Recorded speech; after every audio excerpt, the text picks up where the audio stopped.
Қандай басыңызға сынақ келіп тұр, міндетті түрде Аллаға бару. Сынақтар келмей тұрып Аллаға бару керекпіз бізді. Бірақ бізде көбінесе өткізіп аламыз да, Аллах тағалам өзіне жақындату үшін, өзіне біздің рухымыз тек қана Раббымызға бару керек қой. Сол рухты Раббыға қайтару үшін біз обязательно сондай бір сынақ өзімізге тартамыз да. Өз еркімізбен бару бізге қиын. Әйтеуір бір нәпсіміз, шәрттілерін азғырумен солай жүре береміз. Яғни қандай да бір сынақ келмей тұрып Аллаға келіңіз.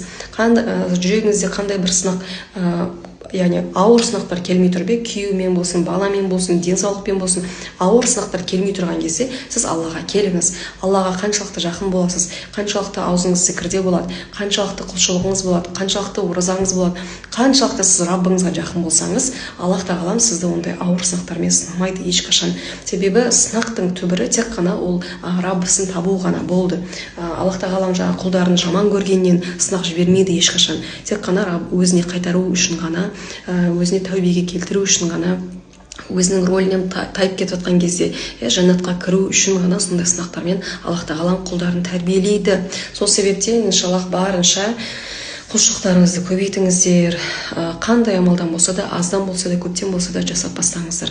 Зікір болсын, истихфарыңыз болсын, жаңағыдай салауаттарыңыз болсын, құлшылығыңыз болсын, намазыңыз болсын, барлығы түгел болған кезде ғана сіздің өміріңіздегі барлық проблемаңыздың, яғни кілттері